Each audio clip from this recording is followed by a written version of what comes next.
यह एक किसान की दास्तान है जो अपनी बकरियों के झुंड पर बहुत नाज करता था, मगर उसका लालच उसे अंधा कर गया। एक चालाक लोमड़ी और उसके सरदार ने उसके लालच को जाल बनाकर उसकी सारी मेहनत छीन ली। बहुत समय पहले की बात है। पूरब की एक हरी भरी और खूबसूरत वादी घाटी में एक किसान रहता था। उसका नाम काशिफ था। काशिफ आम किसानों की तरह बिल्कुल गरीब नहीं था। उसके पास जमीन भी थी, एक आरामदायक मकान भी, और सबसे बढ़कर उसके पास बकरियों का एक बहुत बड़ा झुंड था। ये बकरियां उसकी असली पूंजी और पहचान थीं।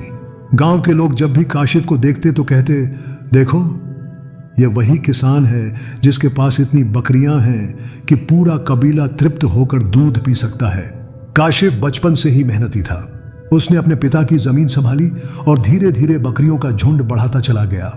वह रोज सुबह सुबह उठकर बकरियों को चरागाह में ले जाता, उन्हें पानी पिलाता, उनका ख्याल रखता और शाम को घर लौटकर गिनती करता।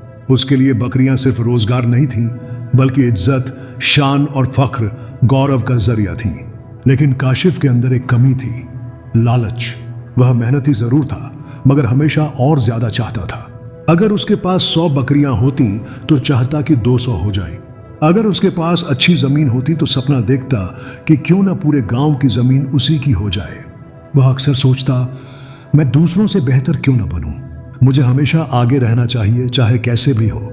यह लालच उसके अंदर एक ऐसा छुपा हुआ शोला था जिसकी लपटें अभी पूरी तरह नजर नहीं आई थीं, मगर वक्त आने पर वही उसकी जिंदगी को राख करने वाला था।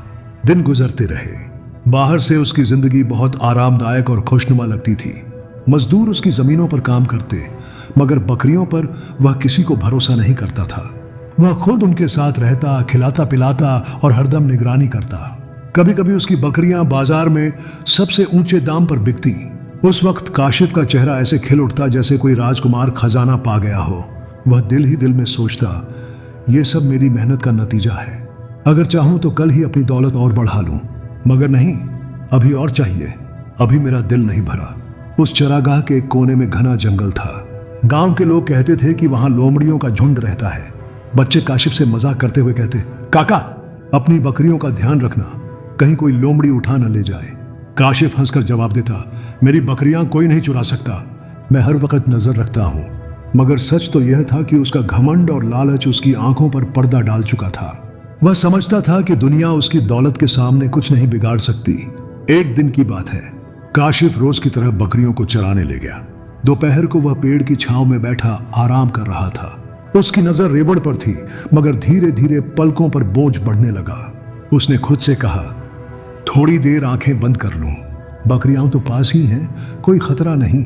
मगर यह उसकी गलती थी, क्योंकि यही गफलत उसके लिए मुसीबत की शुरुआत बनने वाली थी। झाड़ियों में एक चालाक लोमड़ी कई दिनों से घात लगाए बैठी थी। वह काशिफ के झुंड पर कड़ी नजर रखे हुए थी। जैसे ही उसने देखा कि किसान की आंखें झपक रही हैं, वह धीरे धीरे झाड़ियों से निकली और बकरियों के करीब पहुंची। बकरियां सीधी सादी थीं, उन्हें कुछ अंदेशा न हुआ। लोमड़ी ने मौका पाया और एक कमजोर बकरी को दबोचकर जंगल की ओर भाग गई। जब काशिफ की आंख खुली और उसने गिनती की तो उसके होश उड़ गए। एक बकरी कम है, यह कैसे हुआ? वह घबराकर इधर उधर दौड़ा, मगर कोई सुराग न मिला। शाम को गांव लौटते हुए उसने खुद को तसल्ली दी, शायद बकरी कहीं भटक गई होगी, कल मिल जाएगी। मगर अगले दिन वही हुआ। लोमड़ी फिर आई और एक और बकरी ले गई। यह सिलसिला कई दिन चलता रहा। हर रोज एक बकरी गायब हो जाती। काशिफ का दिल घबराने लगा। वह मजदूरों से बोला, कल से तुम लोग बारी बारी निगरानी करोगे। अगर बकरी गायब हुई तो अंजाम बुरा होगा। लेकिन लोमड़ी इतनी चालाक थी कि मजदूरों को भी धोखा दे देती। कभी वह रात की अंधेरी में आती, कभी दिन दहाड़े मौका पाकर हमला कर देती। काशिफ परेशान रहने लगा। वह सोचता, अगर ऐसे ही चलता रहा तो मेरा सारा झुंड खत्म हो जाएगा। मैं दूसरों को क्या मुंह दिखाऊंगा? लेकिन उसके दिल का लालच कहता, अगर और बकरियां खरीद लूं, अगर जमीन और बढ़ा लूं, तो नुकसान पूरा हो सकता है। मुझे और चाहिए, अभी बहुत और चाहिए। यही वह पल था जब लालच की आग ने उसकी सोच पर कब्जा कर लिया। काशिफ के दिन अब बेचैनी और डर में गुजरने लगे थे। वह हर सुबह अपनी बकरियों को चरागाह में ले तो जाता, मगर उसके दिल में हमेशा यह डर बैठा रहता कि कहीं आज फिर कोई बकरी गायब ना हो जाए। कई दिनों से यही सिलसिला था कि उसके रेवड़ से रोज एक बकरी कम हो जाती। लोमड़ी बहुत चालाक थी। वह हमेशा मौका देखकर ही हमला करती। कभी घंटों झाड़ियों के पीछे छिपी रहती तो कभी जमीन पर ऐसे रेंगती जैसे कोई साया हो। काशिफ ने कई बार जाल बिछाने की कोशिश की, मगर हर बार लोमड़ी बच निकलती। एक दिन उसने मन ही मन कहा, यह कोई साधारण लोमड़ी नहीं है, यह तो मुझसे ज्यादा होशियार है। लोमड़ी को पकड़ने का फैसला। उसने ठान लिया कि अब वह खुद घात लगाकर लोमड़ी को पकड़ेगा। उस दिन उसने बकरियों को खुला छोड़ दिया और एक बड़े पेड़ के पीछे छिप गया। उसके हाथ में मजबूत लाठी थी और दिल में यह निश्चय कि आज वह इस चोर का काम तमाम कर देगा। दोपहर ढलने लगी। चरागाह पर शांति छा गई थी। अचानक झाड़ियों में हलचल हुई। वही चालाक लोमड़ी। उसकी आंखों में भूख की चमक थी और कदम इतने हल्के जैसे जमीन पर कोई परिंदे का पर गिरा हो। वह धीरे धीरे बकरियों के पास पहुंची और एक मासूम बकरी के कान में दांत गड़ाने ही वाली थी कि काशिफ बिजली की तरह झपटा। आज तुझे छोड़ूंगा नहीं। ये वह दहाड़ा और पूरी ताकत से लाठी झटकी। लोमड़ी जमीन पर बुरी तरह गिर पड़ी। उसने भागने की कोशिश की, मगर काशिफ ने उसकी पूंछ पकड़ ली और खींचकर अपने सामने डाल दिया।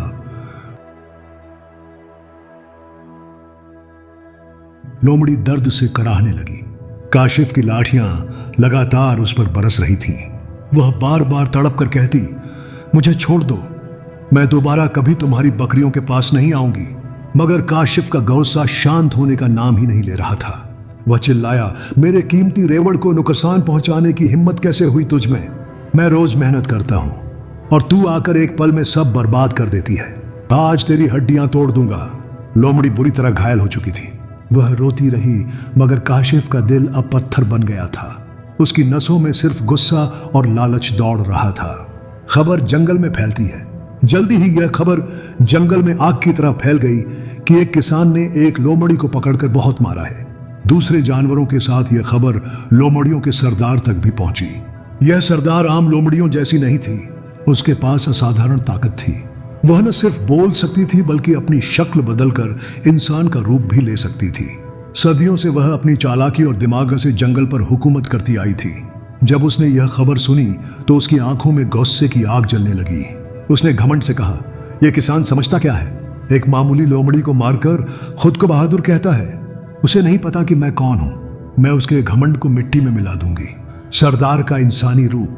अगले दिन जब काशिफ अपनी बकरियों को चरा रहा था तो अचानक उसके सामने एक शानदार लिबास पहने हुए अजनबी शख्स आ खड़ा हुआ।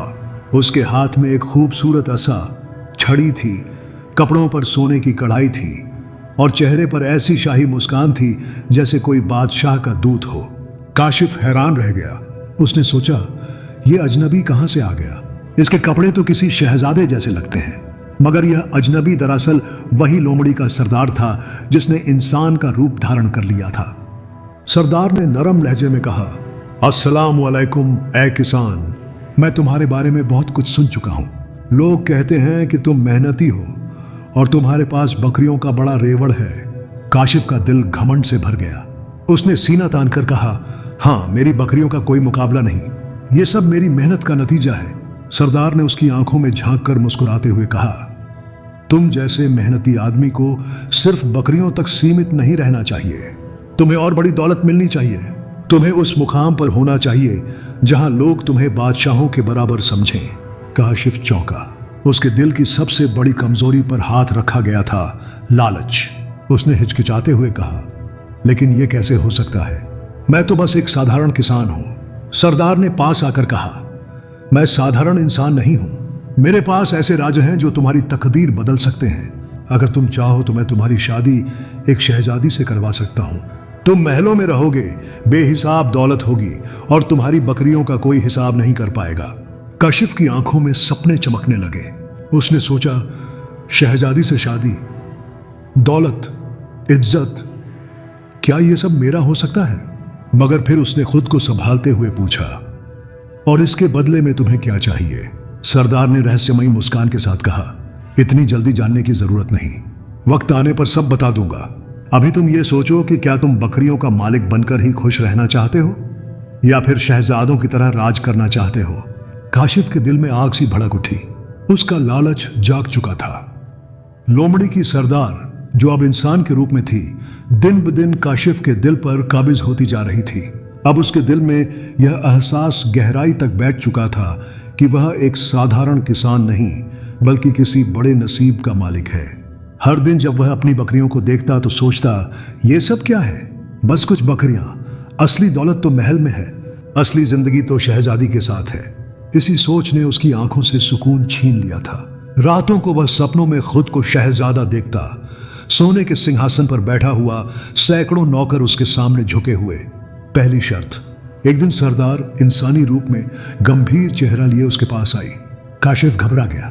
काशिफ, उसने कहा, तुम्हें शहजादी से शादी करनी है ना? लेकिन अभी तक तुम अपने दिल की परीक्षा में सफल नहीं हुए। शहजादी केवल उसी को पसंद करती है जो अपनी मौजूदा दौलत की कुर्बानी दे सके। अगर तुम काबिल बनना चाहते हो तो अपनी आधी बकरियां मुझे देनी होंगी। काशिफ चौंका। उसका दिल बोला, यह कहाँ का इंसाफ है? मैंने मेहनत से ये बकरियां पाली हैं। मगर लालच ने फुसफुसाया, आधी दे दो, बाकी आधी से भी गुजर बसर हो जाएगी। बदले में तुम्हें शहजादी मिल जाएगी। और उसने अपनी आधी बकरियां सरदार को सौंप दी। दूसरी शर्त। कुछ दिन बाद सरदार फिर आई। इस बार उसकी आंखों में अलग चमक थी। शहजादी बहुत खुश है कि तुमने पहली शर्त मान ली, लेकिन अब शादी की तैयारियों के लिए और कुर्बानी चाहिए। शहजादी चाहती है कि तुम अपनी बाकी बकरियां भी छोड़ दो, ताकि उसे यकीन हो सके कि तुम दुनियावी लालच से पूरी तरह आजाद हो। काशिफ का दिल कांप उठा। यह उसका आखिरी सहारा था। लेकिन फिर उसने सोचा, अगर मैं सब कुछ छोड़ दूं तो कल शहजादी ही मेरा सब कुछ होगी। यह एक वक्ती कुर्बानी है। उसने गहरी सांस ली और अपनी बाकी बकरियां भी सौंप दी। धोखे की रात। अब सरदार ने कहा, कल रात तुम्हें शहजादी से मिलवाया जाएगा। उसके लिए एक खास समारोह रखा गया है, तैयार रहना। काशिफ खुशी से पागल हो गया। उसने नए कपड़े बनवाए, घर को दियों से सजाया। पड़ोसी हैरान थे कि यह अचानक इतना क्यों खुश है। वह सबसे कहता, कल देखना, मेरी तकदीर बदलने वाली है। मैं किसान नहीं रहूंगा, मैं शहजादा बनने वाला हूं। रात आई। सरदार उसे जंगल की गहराई में ले गई। वहां मशालें जल रही थीं। एक सिंहासन सजा था और एक हसीन औरत, जादुई शहजादी, रेशमी लिबास में बैठी थी। उसके चारों ओर सेवक, संगीत और खुशबू फैली थी। काशिफ की आंखें चमक उठीं। यह सपना नहीं, यह हकीकत है, उसने सोचा। लेकिन अचानक हवा का तेज झोंका आया। मशालें बुझने लगीं। वह औरत बदलने लगी। उसका चेहरा बिगड़ गया, हाथ पंजों में बदल गए और आंखों में लाल रोशनी चमक उठी। काशिफ दहल गया। यह क्या हो रहा है? उसने डरते हुए कहा। औरत गायब हो गई। वहां असली लोमड़ी की सरदार खड़ी थी। उसके दांत निकले हुए थे और उसकी दहाड़ती हंसी गूंज रही थी। मूर्ख इंसान, सरदार गरजी, यह सब फरेब था। शहजादी, महल, यह सब तेरे लालच का जाल था। अंजाम। काशिफ जमीन पर गिर पड़ा। आंसू बहते हुए बोला, मेरी बकरियां लौटा दो। मुझे कुछ नहीं चाहिए, बस मेरा झुंड चाहिए। सरदार ने ठहाका लगाया, अब वे कभी वापस नहीं आएंगी। तूने अपनी मर्जी से सब कुछ दे दिया। लालच ने तुझे अंधा कर दिया। अब तू खाली हाथ है। जा और अपनी बर्बादी का मातम कर। यह कहकर वह अंधेरे में गायब हो गई। काशिफ टूटा हुआ दिल ले गांव लौटा। न बकरियां रही न इज्जत। बच्चे उसका मजाक उड़ाते। यह वही किसान है जिसने लालच में सब खो दिया। उसकी बाकी जिंदगी तौबा और पछतावे में गुजर गई। वह लोगों से कहता, मेरे हाल से सबक लो। लालच इंसान को अंधा कर देता है।